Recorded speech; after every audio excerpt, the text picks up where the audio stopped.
Our strong female leader this month is an activist, writer, public speaker, and the author of He, She, They, Us, essential information, vocabulary, and concepts to help you become a better ally to the transgender and gender diverse people in your life. Please welcome the wonderful Jessica Soukup.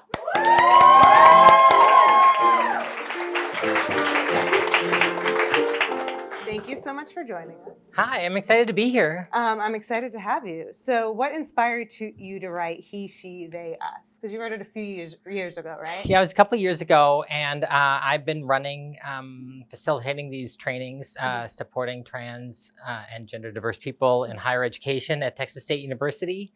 And I transitioned at the end of August 2016. And when I transitioned, one of the things that happened was people started asking me lots of questions about being trans and whatever else.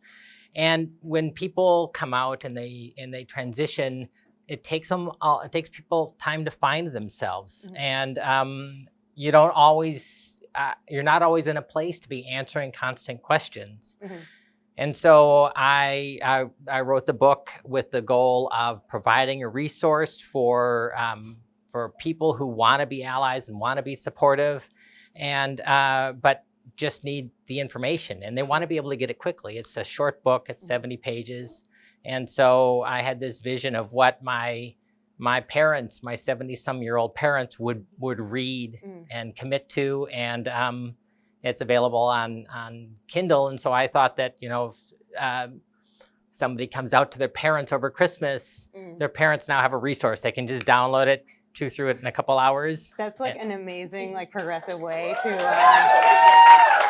let your parents know, download it before, it's right. Merry Christmas. Hey, by the way, here's a Kindle and a book. Yeah. It's also great to be because I imagine having to answer questions over and over gets exhausting. You can literally be read the book. Yeah, hit them with the book. Absolutely. That's very smart. What have been the biggest challenges you've faced as a community organizer? It's hardest, I think, when just as a trans person, you go through life and you kind of learn places where you feel like you need to be concerned, and places where you feel like you're safe. But then, every now and then you're in a space where you feel safe and are confronted with transphobia or homophobia or something like that. And your guard isn't up. And so I find it hardest to deal with it under those circumstances. So.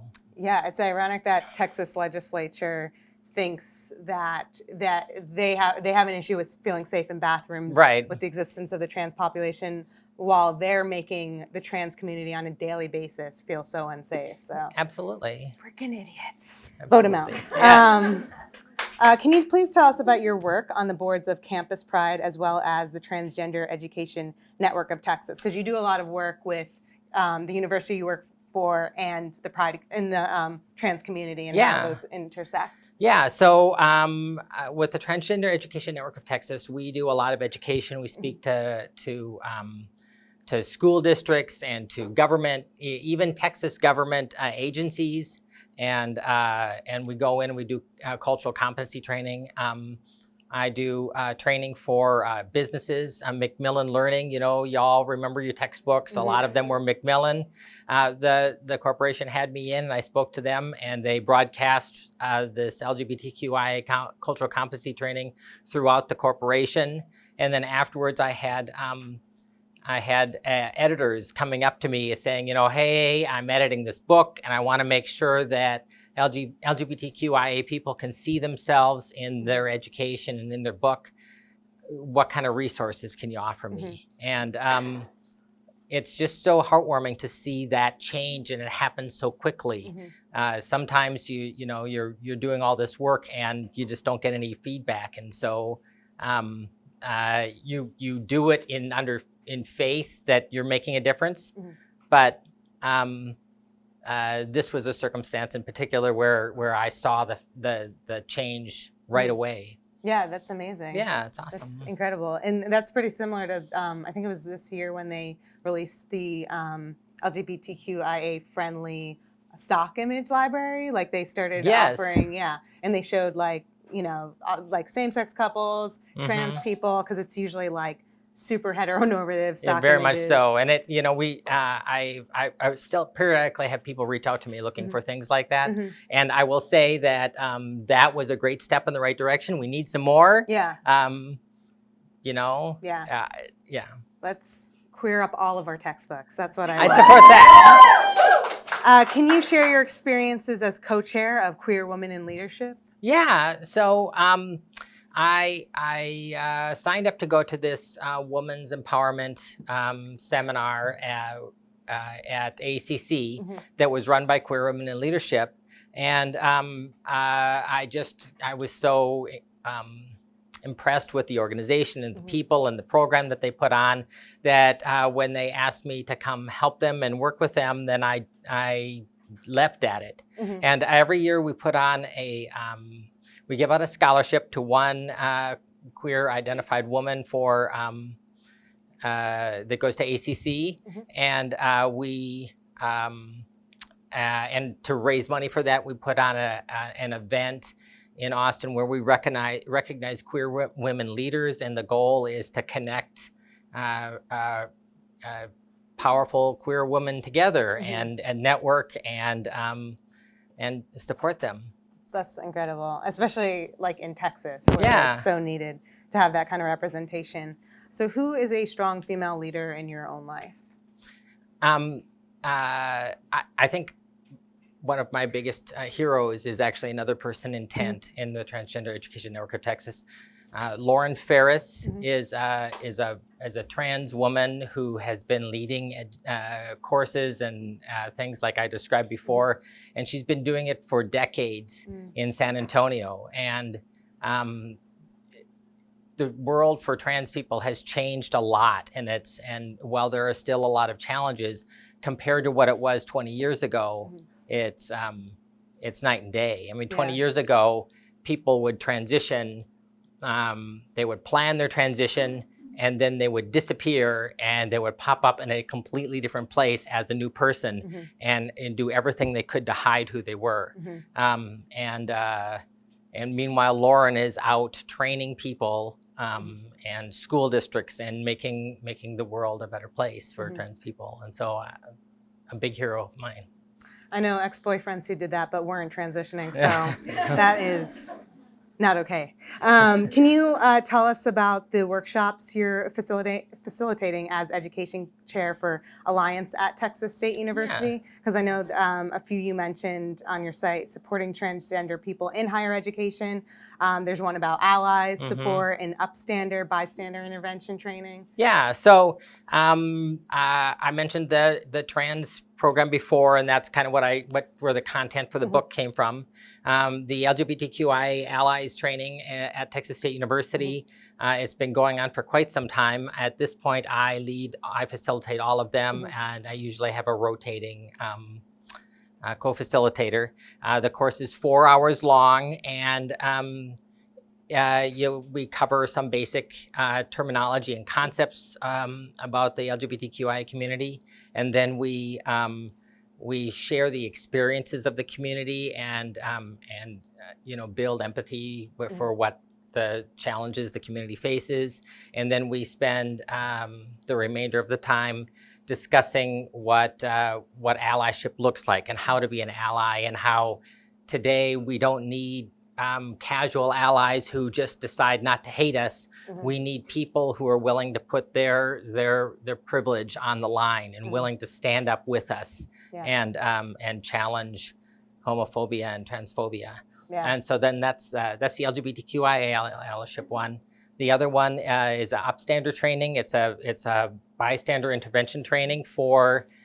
I like to say that it's for introverts, right? So many, when I was preparing for it, I went to all kinds of bystander intervention trainings, and they always had this like self-defense component because, you had to step in and you had to challenge the attacker.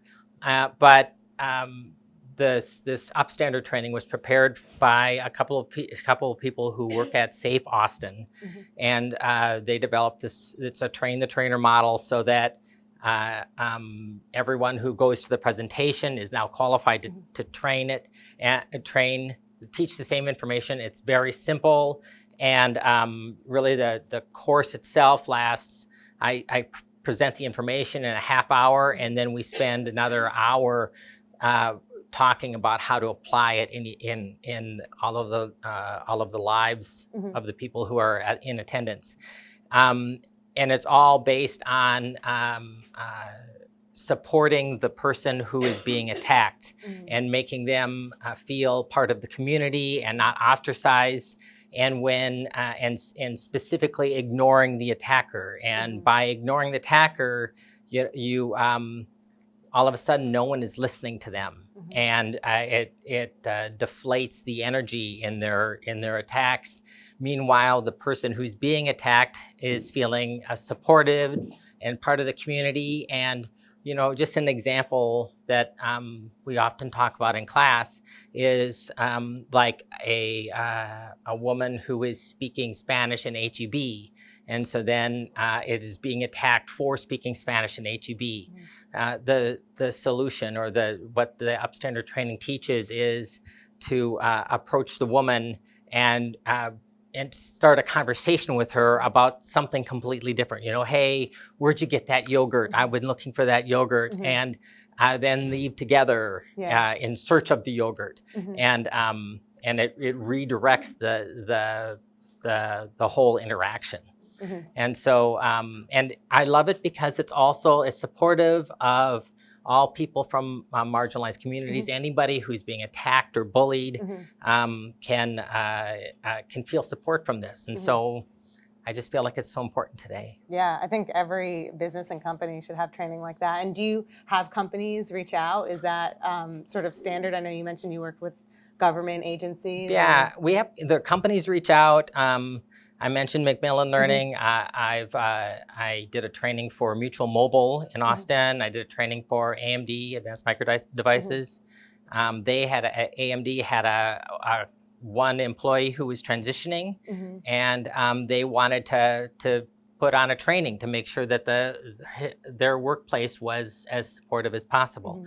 So they brought me in, and I spoke to them for an hour and a half or so, and they recorded the whole conversation, the whole presentation, and it's been sitting on their intranet for a couple of years now. And every now and then, I'll be like at a restaurant in Austin, and someone will recognize me.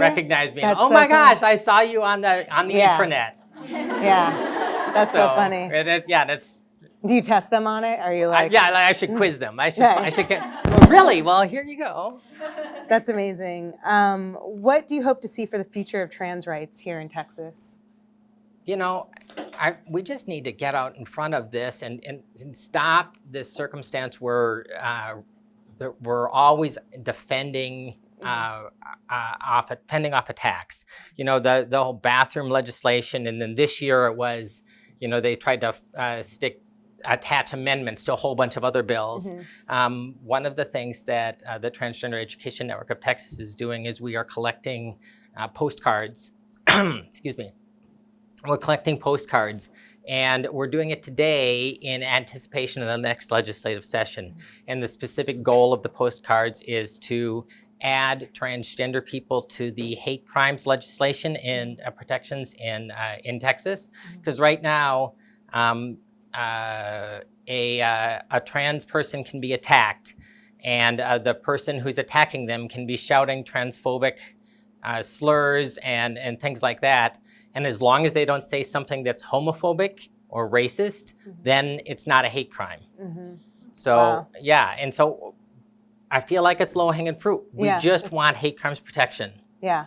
Governor Abbott is busy signing protections to, hate crimes against Chick-fil-A. Exactly. Yet there's entire communities that are being ignored that need it the most. Well, fuck that guy. Yeah. But thank you so much